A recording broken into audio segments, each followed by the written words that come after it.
Electronic music can be very elastic. Electronic music doesn't mean that it's only for young people. It's not only for teens or partying or raving. It can also be very elegant.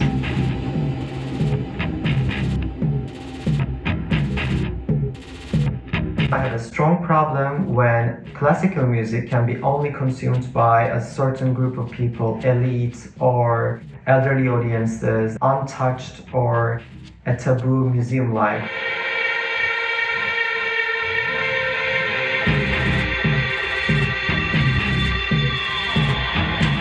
Half of my heart is in classical music, but the other half of my heart is in electronic music. So in my projects, I'm trying to bring them as close as possible to create intergenerational projects where I love seeing in my audience people in their teens as well as in their 60s, and they're dancing together, they're celebrating life together, and what's cooler than that. And Sampling Baroque is really the main project, is really focusing on that artistic aspect to bring different people together.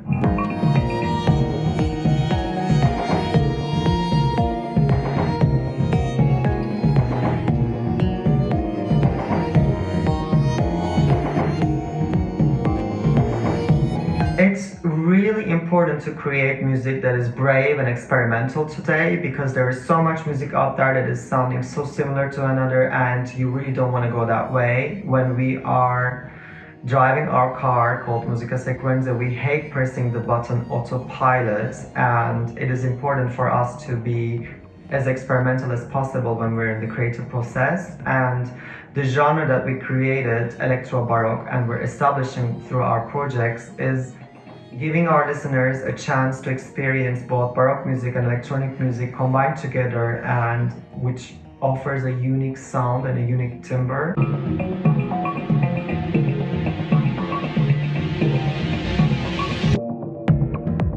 All the original music to this project comes from Henry Purcell, an English Baroque composer that I love.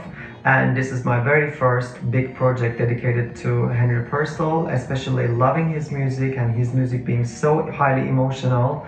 This was a great journey for me to really spend a lot of time with Henry Purcell's music.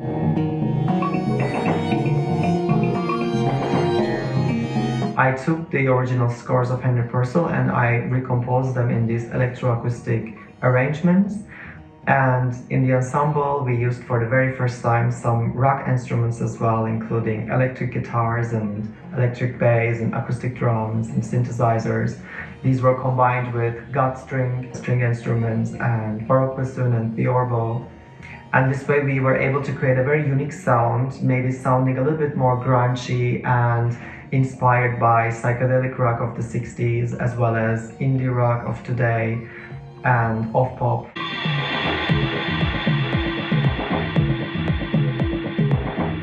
As in many projects of ours, also in Sampling Baroque, I'm trying to give bassoon a very big solo role, because not that I'm a bassoonist, but also bassoon is such an instrument that we don't get to experience as a solo instrument in the music industry.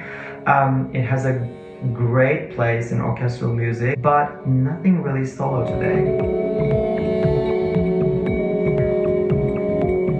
2024, we have a lot of people, they don't know about this instrument, they don't know its sound as a soloist, and I'm trying to change that with my projects. It's important to me because I love the quality of the instrument, this unique timbre and the sound. It's so warm and sophisticated, and the singing quality of bassoon to me is very important. I feel like I'm singing through my bassoon.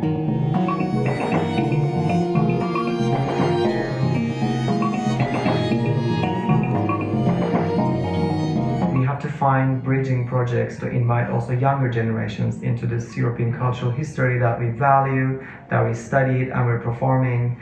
And there are ways to do that, and I see in Sampling Baroque such a great potential to bring intergenerational audience together. It's diverse, our audience can show up without knowing what to expect, and they don't have to study the program in advance, and they can wear whatever they want, and they can drink while they're listening to our music, and they don't have to worry about when to give an applause, and no stress and no restrictions, and everybody is being so authentic about who themselves and truly come as who they are, which I value in the project Sampling Baroque a lot.